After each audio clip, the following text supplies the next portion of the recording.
Right, tensions continue to rise between Philippine officials and the Chinese embassy as both sides exchanged strong statements over recent remarks on and the ongoing West Philippine Sea issue. Here's the report. The exchange of sharp words continues between Philippine officials and the Chinese embassy. Mamayang Liberal Party List Representative Laila De Lima earlier said it was ironic that the embassy's spokesperson appears to be enjoying freedom of speech in the Philippines, something she claimed they cannot freely exercise in China due to what she described as a one-party dictatorship. Chinese embassy spokesperson Ji Lingpeng responded, saying such remarks are wrong and unhelpful. He stressed that Chinese embassy officials and diplomats are in the Philippines as official representative of China and its government, not as guests. Xi added that freedom of speech does not mean anyone is free to attack China, while denying them the right to defend themselves, and urged De Lima not to interfere in China's affairs. He also described De Lima's use of terms such as dictatorship and reference to Chinese diplomats as wolf warriors as rude and disrespectful, saying such language is unbecoming of an elected official.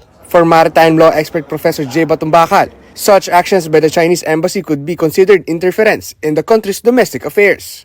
Kasi kung titignan natin, no, lahat ng ibang embahada, whether it's Canada, US, Japan, etc., kahit nagkakaroon tayo ng mga matitinding issue tungkol sa kanila, no, kahit may nag-uusapan, nag-criticize sa kanila, mga legislator, mga taong bayan, tahimik sila. No? Bakit? Kasi alam nilang pag sila ay pumasok sa ganung usapin, parang panghihimasok na yan. Whether the Chinese ambassador to the Philippines should be replaced is up to the President, Ferdinand Marcos Jr. Earlier, the President led the inauguration of Phase 2 of the Chinatown Revitalization Project in Binondo, Manila, where Chinese Ambassador Ji Qian was also present and announced the opening of direct flights from Cebu to Fujian, China.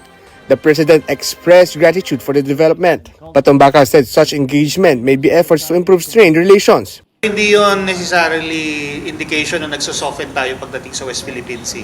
Pero syempre, valid question din na sigurado ka ba na yung pag-improve ng economic relations and cultural relations later on hindi nila gagamitin para ma-leverage yung sa political. So, siguro ingat lang dun sa aspeto na yon.